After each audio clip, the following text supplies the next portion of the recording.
This is the Be the Solution podcast. I'm Maria Quattrone. Welcome my guest, Jenifer Maher. Welcome, Jenifer. Thank you, Maria. It's great to be here.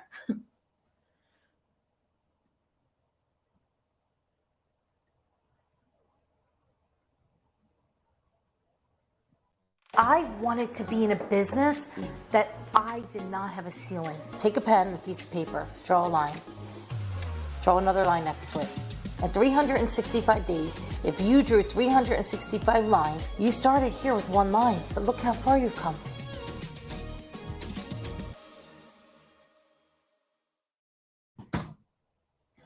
How are you, Jen? I'm great. How are you?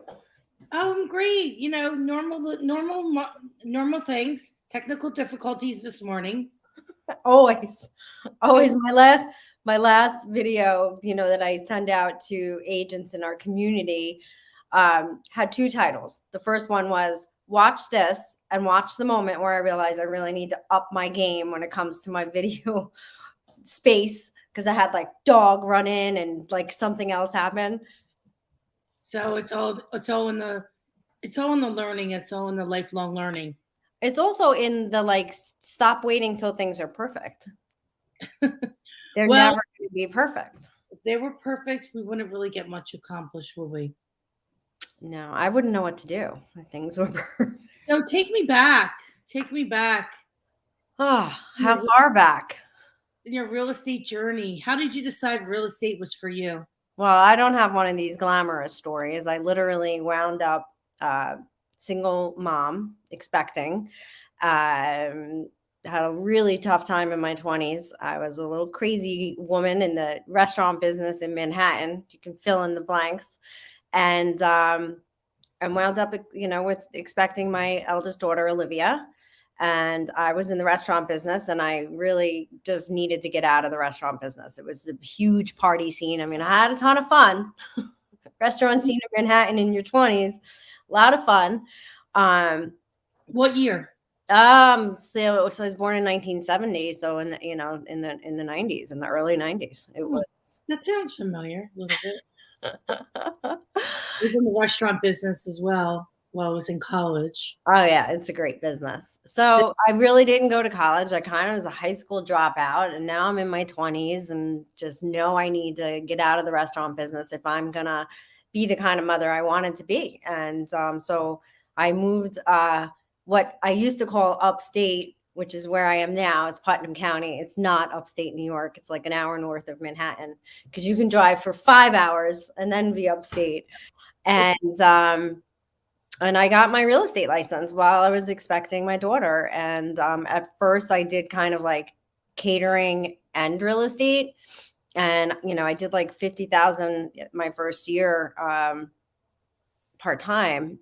And, then I, had a little couple of other distractions. And I think I finally came full-time in real estate in about 2000. So maybe 21 years ago. And, had many journeys since What prompted that? What prompted me going full-time? Indeed.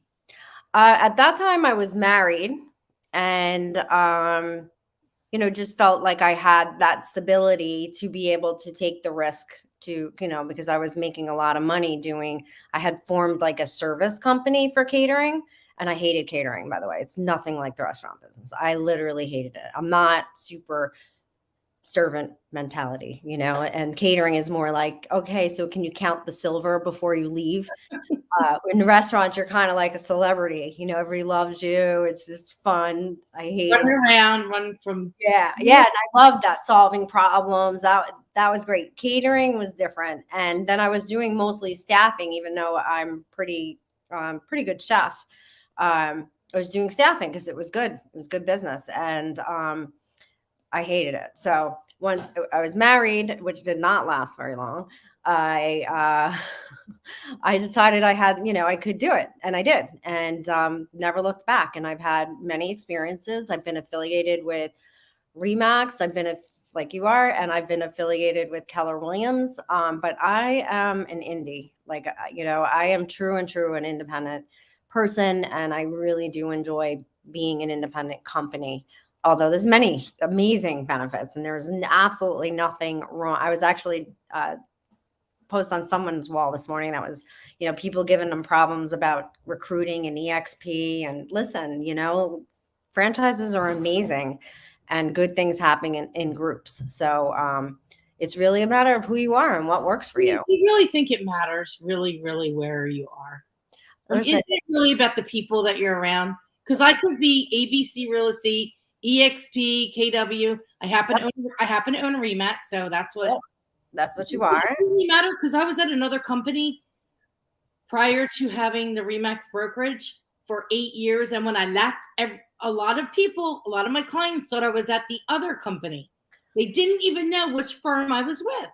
I had an amazing teacher when I took my licensing course, and he said to the class, he said, "You are the boss. The broker works for you." Right. And it stuck with me, but I translated that as I didn't need to brand my broker. And I never did really until, maybe I was a team leader for Keller Williams for 2 years.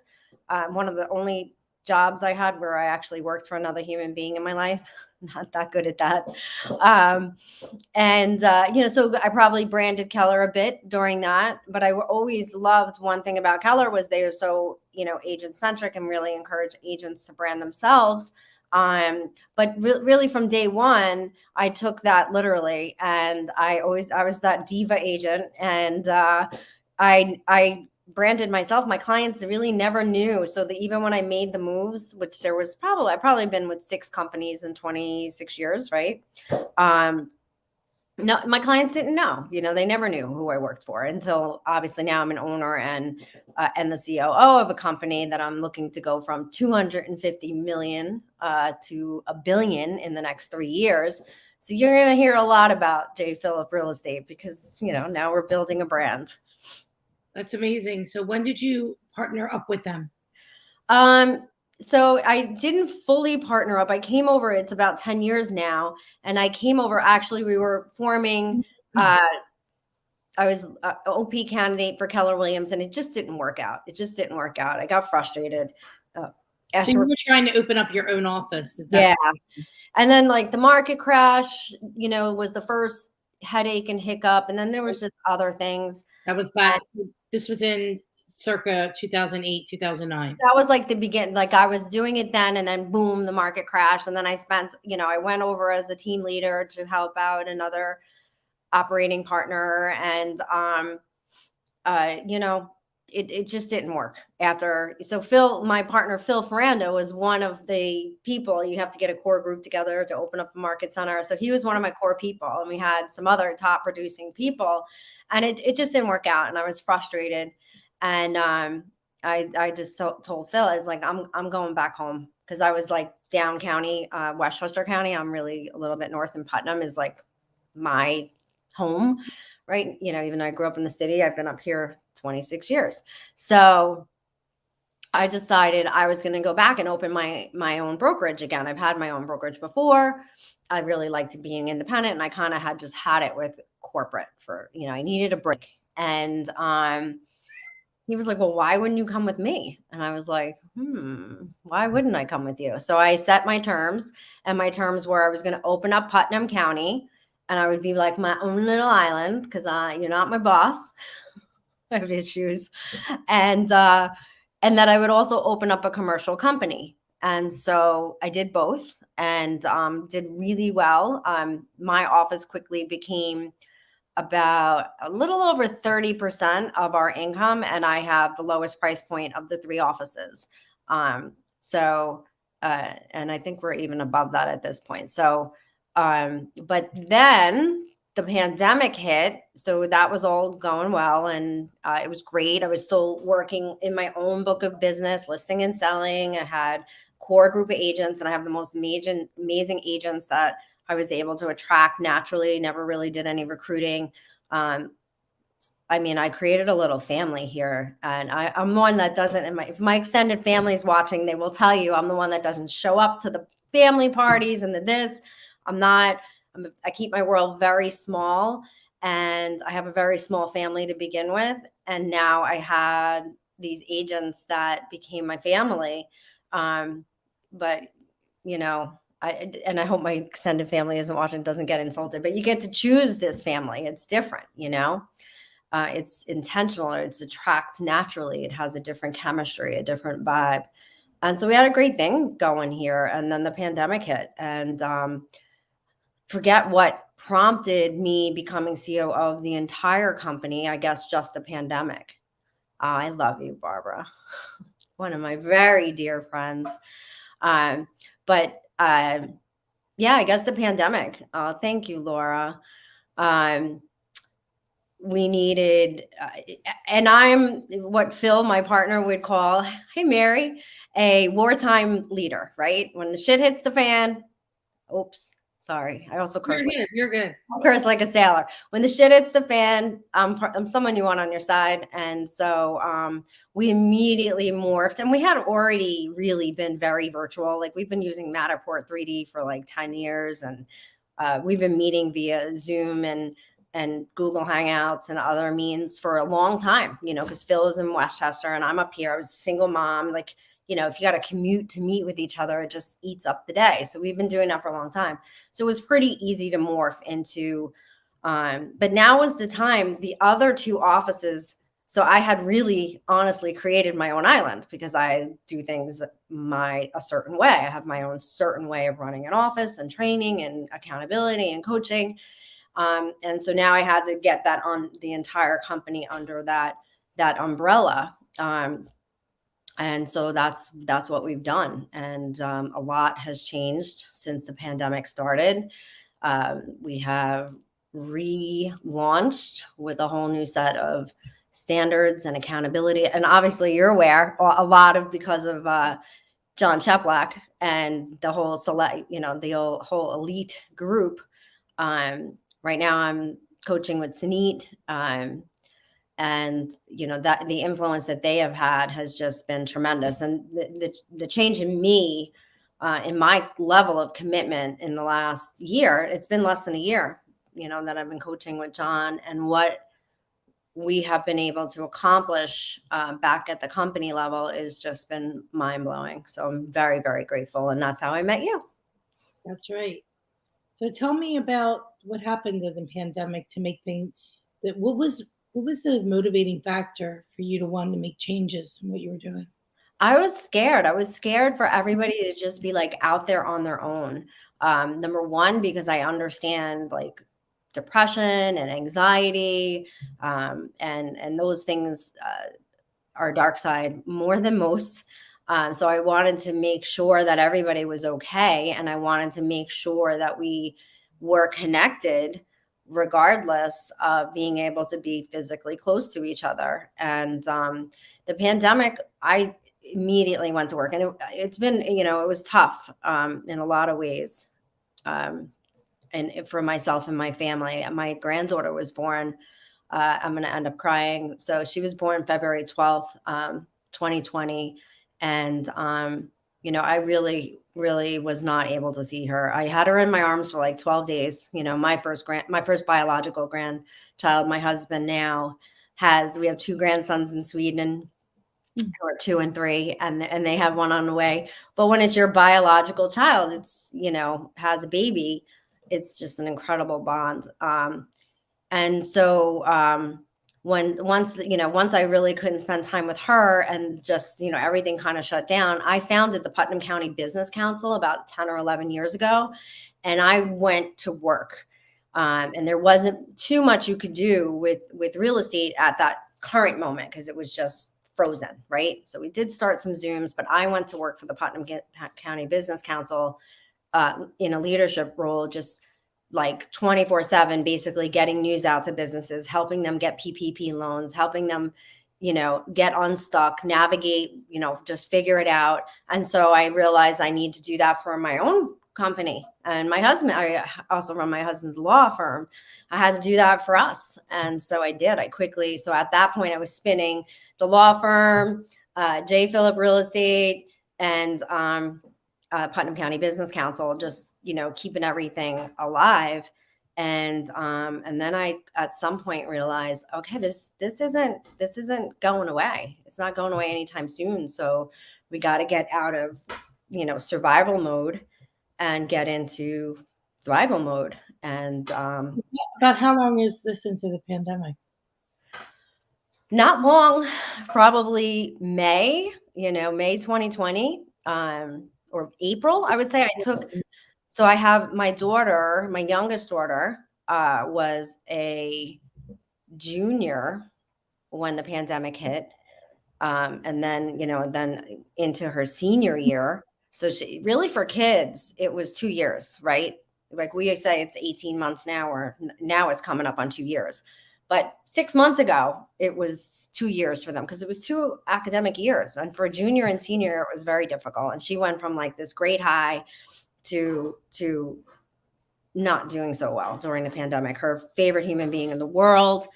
Her grandfather got stuck in the nursing home debacle. Like he went in just for a rehab, transferred over to the nursing home, and then got COVID, and then just never was able to release. And he ended up dying, and he went in there like not a really sick person. So she went into that place. So come April, I was like, that's it. We're getting out of this freaking house. We went on a road trip and everybody's like, are you insane? I'm like, listen, if I can't see my granddaughter, my other daughter's mental health is just as important, if not more important, than her physical health, because she's a young, healthy person. So we went on the road trip.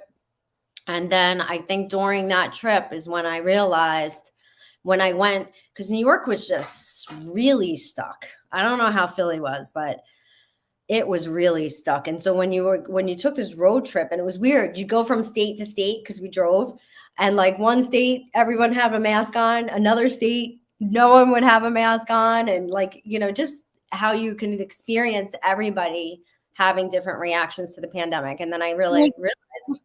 Was real estate closed up there? Yeah. How long? For like 2 months, I think. Yeah, I think we were about 10 weeks total. Pennsylvania was one of the last states, next to the last state to actually open.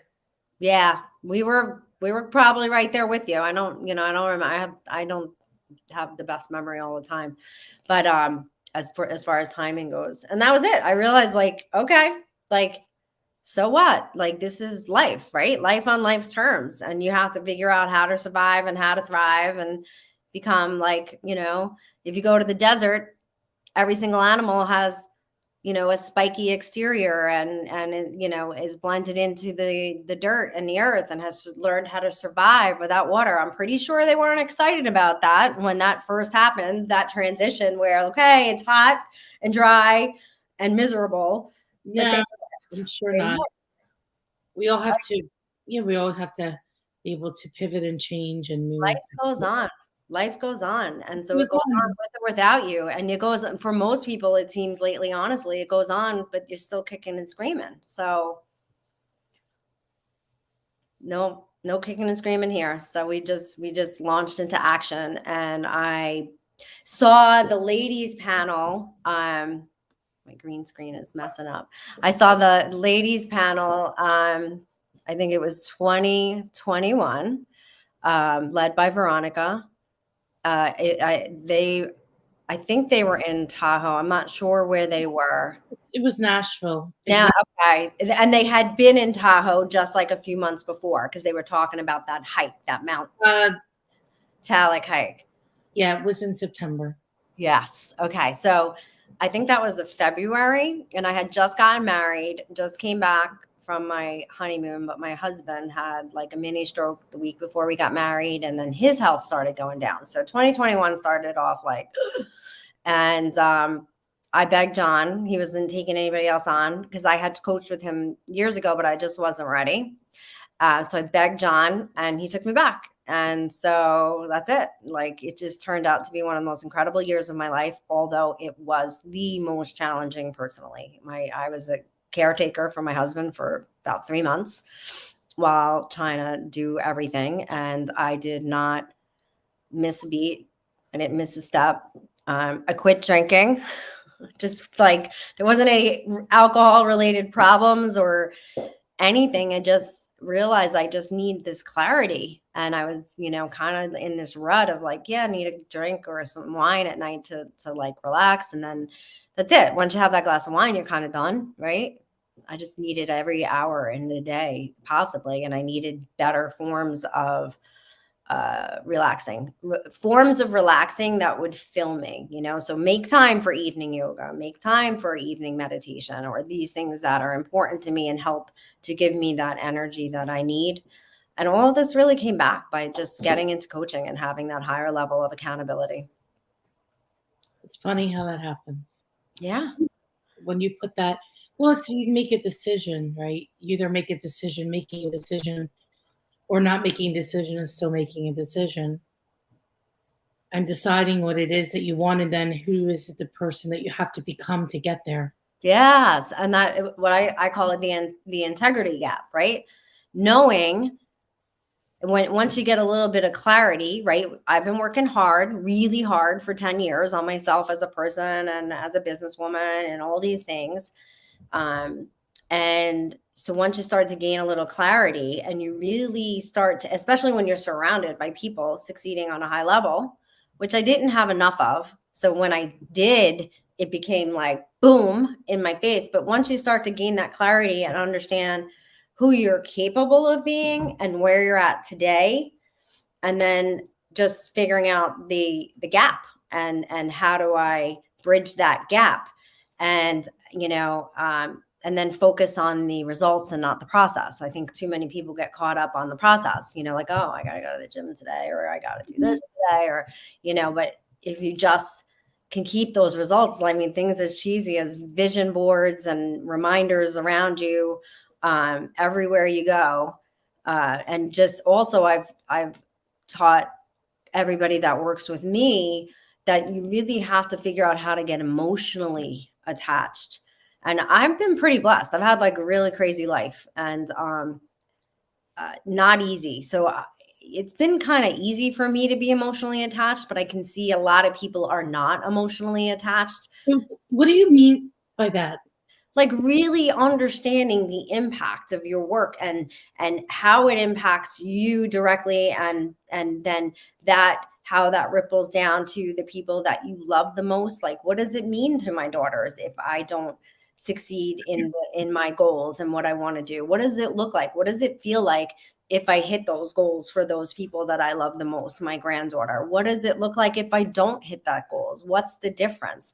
And really being able to envision that and feel it. Like like one makes me like very sad and one makes me very happy. And it's not about being able to buy her everything, although she may be the only grandchild with a Stitch Fix that comes every month at the age of 2. So yes, she will be spoiled.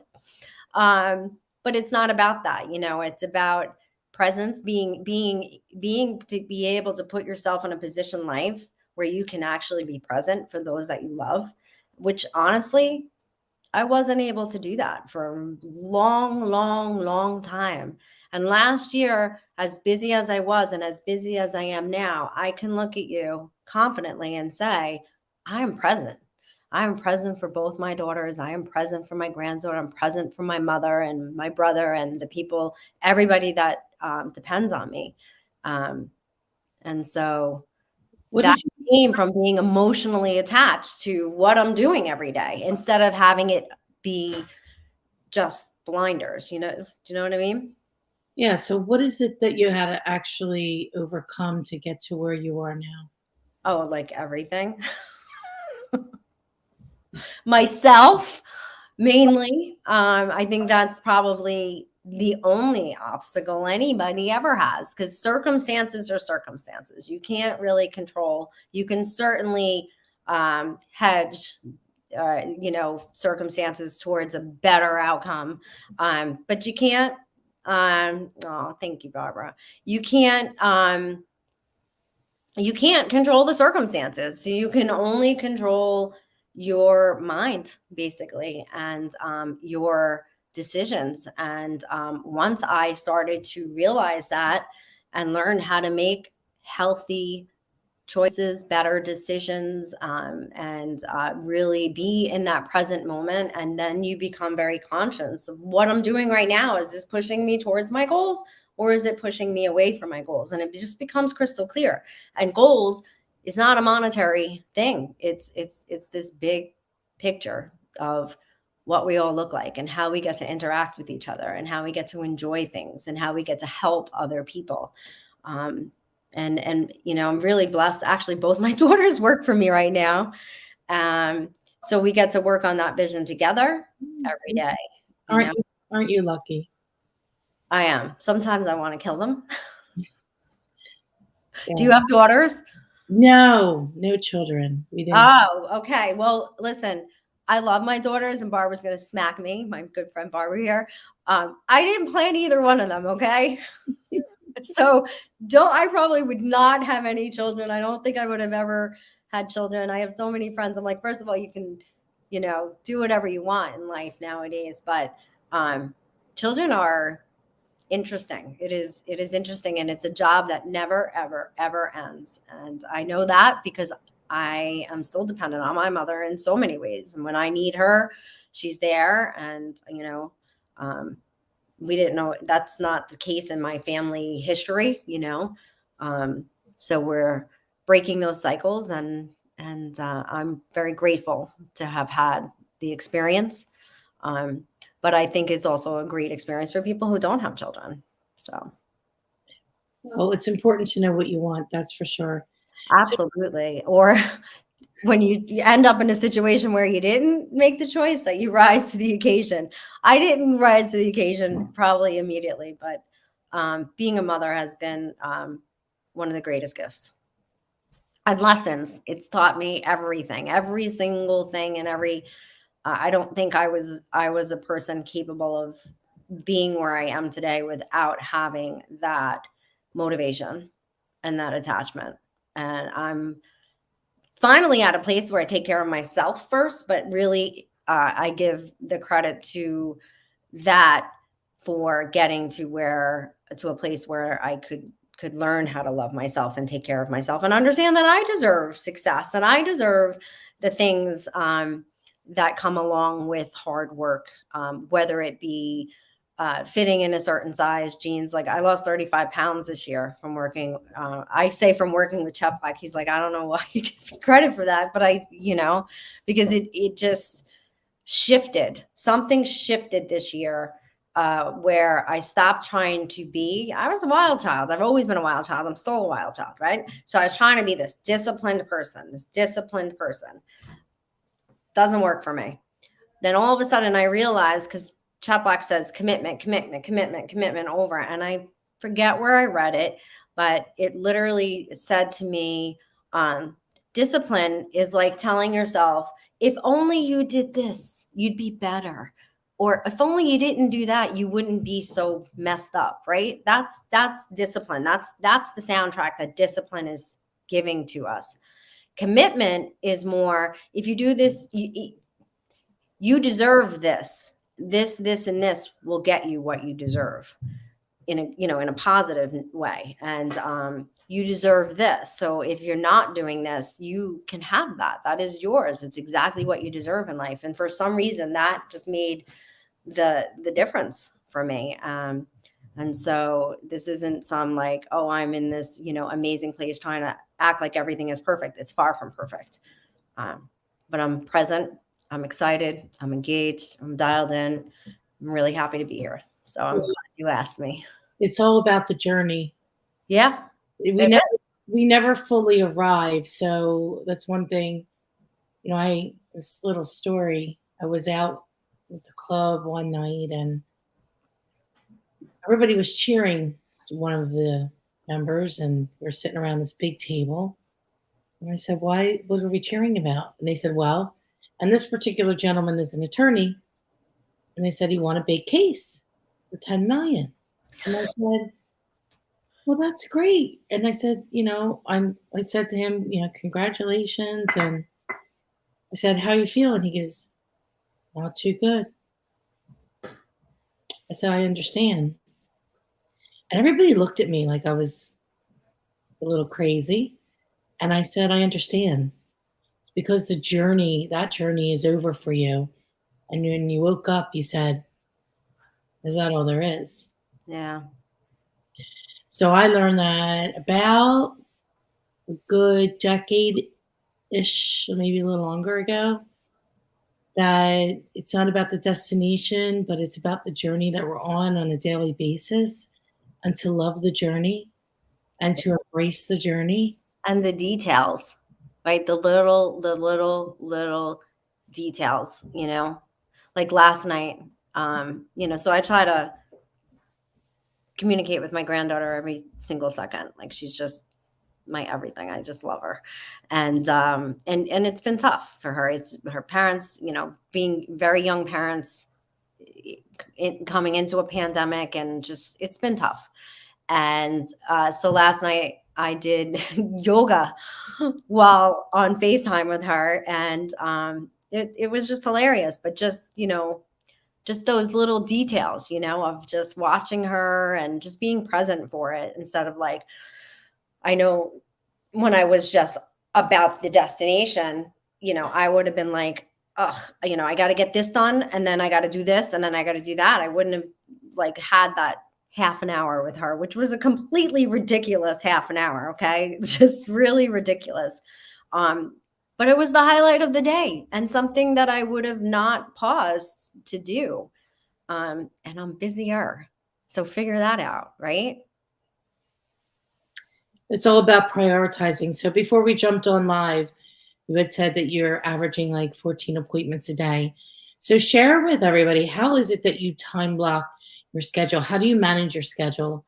You have to be very disciplined, although you don't love that word, but disciplined in being able to manage your time, because we all have the same 24 hours a day. I'm a hot mess. So, but a beautiful hot mess, like, meaning like there's organization to it.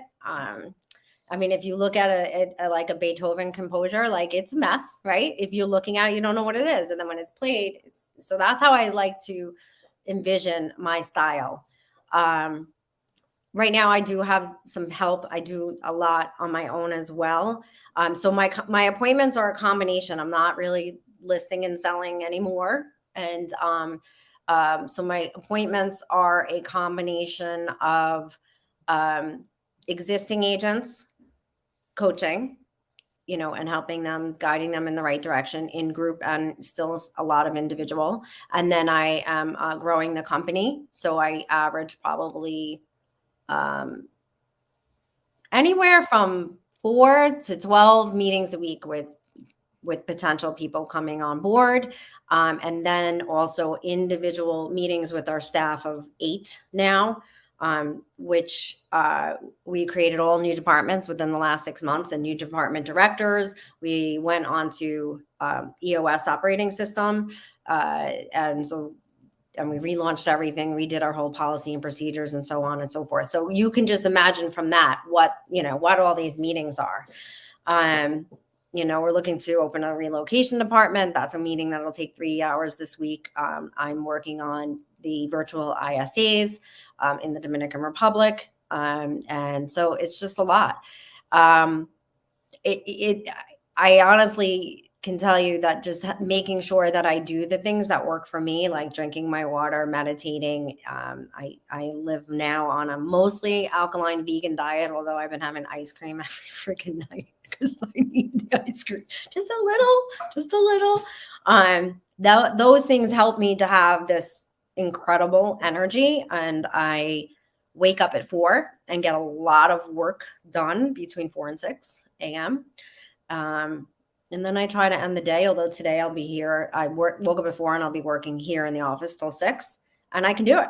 I have the stamina, and I don't let myself get burnt out. But I'm really, really good, and actually learned this from Gary Keller, who literally is one of the most amazing leaders in this industry. His mind is just, I don't know if you've ever been in a room with him, but oof. So he talked about, he did a whole speech at one of the family reunions about counterbalance. And that was like so eye-opening for me, because it's really impossible to balance, right? Because then you're spending all your time and energy like this, right? Oh, am I okay over here? No, I got to go over here. So he taught me about going full throttle and then stopping. And that really works for me. So there is always one full day a week, and it's typically Sunday, where I stop. It used to be 2 days. I don't really have that luxury anymore, and I probably do sneak a little bit in on a Sunday morning, but in a more collected, calm way. I'll get some organized, creative work, and that's not true. I work 3 hours on Sunday evenings organizing the week, but it's different. I'm sitting down, I have some music, and I'm relaxed. So I don't know that there's any secret to it. I'm committed. I'm connected emotionally to my outcome. And some of the people on here, I've got Keisha Rivietza came on and made a comment, Jenifer Ross, Laura Henyon. But so these agents that are with us in our company are the most important thing in the world to me, besides my daughters and my baby girl and my husband. They literally are my family, and I want everything great for them. I want them to have every opportunity in this business, to have every advantage, knowledge, skill, technology, organization, support, whatever they need. And it fuels me. So what does that look like for them? Because I know that you are aggressively growing your company. And what does that look like for somebody who's coming in? Well, we have an amazing onboarding program now that we just implemented last year. And so it's not perfect, but it comes from the heart, and it comes from experience, and it comes from being affiliated with an amazing group like the Elite. So they get everything they need in that first 6 weeks. And then that doesn't get dropped. We have a mentor program, even though we have a shortage of mentors right now. Myself or Phil are available pretty much at every step of the way for any part of the process or transaction. And we have great technology support and training. We have we have a team for every department. We have a director head for every department, communications, whatever the needs are. Again, not perfect, but very well intended. And Melissa, she says it's pretty perfect. Melissa is brand new, and we love her because she has the 2 cutest kids in the world. And Melissa's collaborating with 2 of my favorite agents, Keisha and Amanda. And Melissa came on board as a new agent, like right when we redid everything. And she said I don't know if I'm supposed to know this, Melissa, but she was like, oh my God, like I wasn't expecting all this, because it's a little intense. I'm pretty intense. I want everybody to be the best versions of themselves, and to get what, this is the most incredible career. This is the career where you get to help a ton of people. And the more you focus on yourself and the better version of yourself that you are, the more it comes across to clients, right? So you have this unique opportunity to have the most amount of freedom if you build your business correctly, because otherwise you can just really get burnt out, as you know, and make a lot of money doing it, and have fun, and build amazing relationships. So Help a lot of families, unlimited income, lots of great opportunity in this wonderful business that we're in, real estate. Absolutely. Real estate, mortgage, same thing. We just opened a mortgage company, so well, we can't do that in New York, but we're working on all our ancillary services, so we don't have to keep tightening the screw on agents, and we can make sure that we're running in the black. But speaking of, I love that scholarship. And so I've been more focused big time on diversity in the industry. You would be surprised, but there's very little diversity in New York in the industry. I'm talking about in hiring, not just, not surprised. So I love that scholarship. So I'm going to be, working on something similar. So yeah, Maria put out a scholarship for women and minorities to get licensed, and I love it. So kudos to you. Yeah, thank you. Fun times ahead. Yeah. Well, it's tough time to take a stand in any direction right now, and so I applaud you for doing that. And, you know, uh, people are blessed to be around you. So that's great. I'd like to, I said this on when I was being interviewed last week about it. I said, I really, really love to help people. One of the things, I had some help in the beginning when I started my career. And I know that if more people, the right people show up and they want to do the work, as I say, work works, then we can provide them the support that they need to facilitate a wonderful career in real estate. But we can't do the action for you. So, No, I like to say, and I don't know if you know who Sean Rawls is. So he's one of the regional directors or owners, and he just came out with a book. I can't remember the name of his book, for Keller Williams, who I coached under. And he would say, you can lead a horse to water, but you can't make him thirsty. I mean, wait, you can lead a horse to water, but you can't make him drink, but you can get pretty good at making them thirsty. And so that's my goal. My goal is to help make everybody thirsty, because that's all we can control. We can't make them drink. And I get pretty angry when I'm wrangling kittens. I'm like, I'm just not there anymore. And so we came out with a new set of standards for many reasons, but it's really hard to try to operate at a high level when you have a lot of people who don't want to around you. No, and it's okay, because, you can bring them in, and then if it's not going to work, then you can really nicely exit very quickly. Yeah. And one other thing you asked me earlier.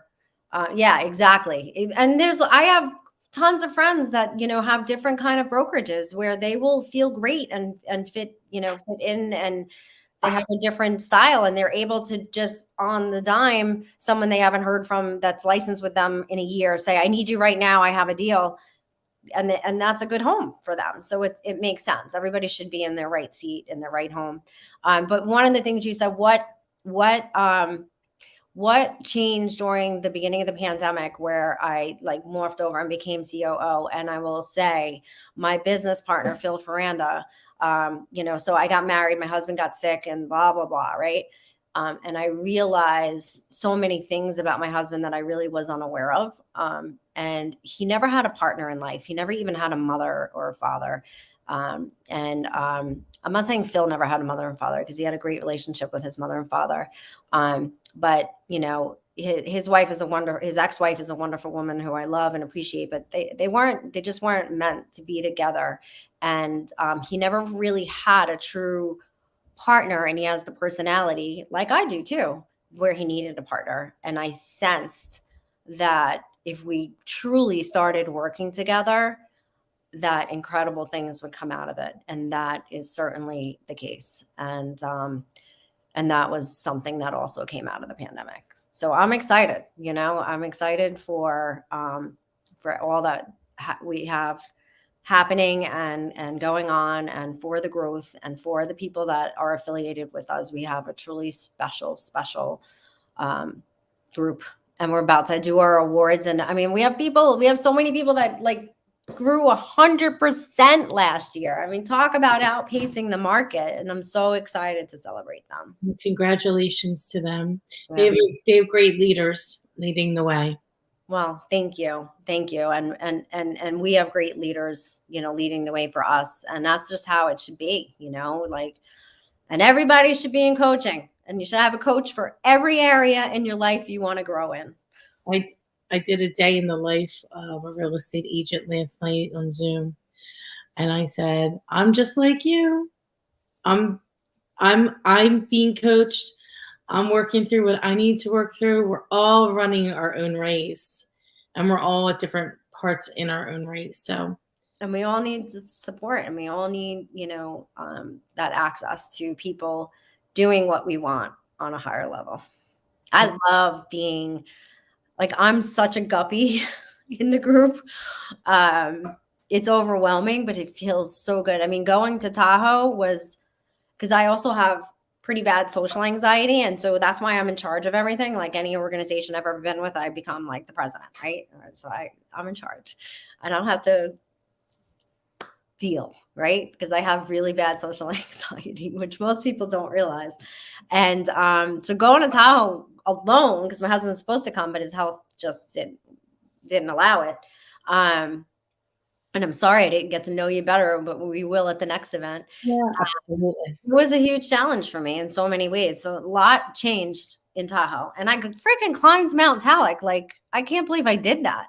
That was not something I thought I was capable of. And actually, Daniel Beer at like the summit of the summit, right? So you're almost up there. He's coming down, and I was with a bunch of people, and some were struggling. And, you know, I'm kind of trying to be part of the pack here because this is dangerous, right? We're on this mountain and people are running out of water, running out of food, and we still hadn't gotten to the top. And Daniel Beer, who, you know, what's that saying? Character is what you do when no one's watching. Well, no one was watching. And Daniel Beer said to me, you need to do it. You're going to regret it if you don't do it. Just do it. And he was full of shit because it was 10 times harder than he told me it would be to get to the top from where we were. And so I don't, you know, physically, I don't think I was in that kind of shape. I don't know what it was sheer commitment to trying to get it done. And so I was grateful for his words and everybody's words that day, but that was pretty insane. Yes, I didn't have that experience of doing the mountain. I arrived that day. I also was in no condition to do the mountain, so next mountain possibly. Listen, it was I did Zion, and that was rough for somebody with a sciatic nerve problem. Oh yeah, yeah.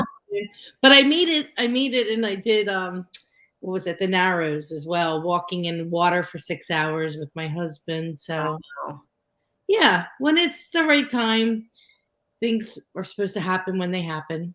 Oh, absolutely. And you know, this wasn't like, and that was the thing. I mean, I'm watching like Jessica Woodbeck, like, you know, trot up that thing, and she struggled too. So, and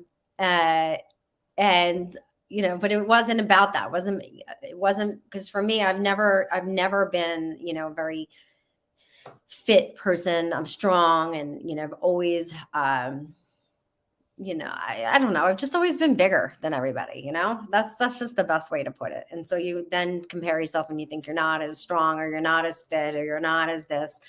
And that was another thing. So once I came back down from that mountain, I also realized that that was a narrative that I was telling myself and was keeping myself stuck in. And 35 pounds, boom, right? I had already lost like 20. So that last 15, you know, that really difficult 15, just boom, like something else switched in me. Like, that's not the narrative. You know, you're thin, you're fit, you're whatever you want to be.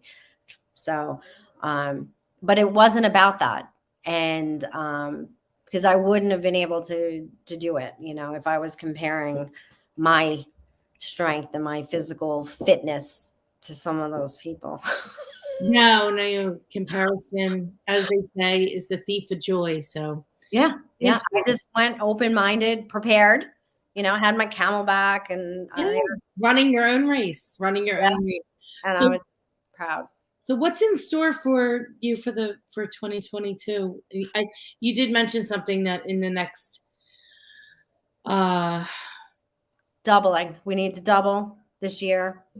For the company, doubling in size and doubling in our results, you know, our sales volume, and doing it in a way where everybody is supported and everybody still has that personal touch that we are so known for, or what we've built the company on. Make sure that that doesn't disappear and everybody has what they need. And that's it, really. And trying to get to Europe to spend some time with those grandkids for as long as possible. That's what's in store for 2022. Well, that's quite a bit that's in store. Yeah. Then we go back, and it's the action that you take every day. So we only have today. Yep. Today to take that action. Amen. And do the best that we can. Well, I'm extremely grateful for you having me here. I watch you and worship you from afar and aspire to accomplish a lot of the amazing things that you've accomplished. Your media capabilities and connections are just super impressive. And so the people that you lead should be very proud to be underneath you, and taking the risks and the chances that I'm seeing that you do and putting yourself out there. I love it. You know, you remind me of me in a lot of ways. And so if I end up where you are soon, I will be very grateful. And oh, you're amazing. You're doing amazing work. This was great. Very inspirational this morning, Jen. Very inspirational. You have a lot of great energy and enthusiasm, and your team, your leadership team should be proud of you, and your agents should be thrilled to be partners with you. Well, I'm thrilled to be partners with them, and I'm very grateful for all of them. So thank you. I'm blessed and thankful for your time today. You. Great. Keep on being the solution. Yes. And I know that you're going to rock your 2022 goals. Yes, and you too. Thank you. Thank you. Take care.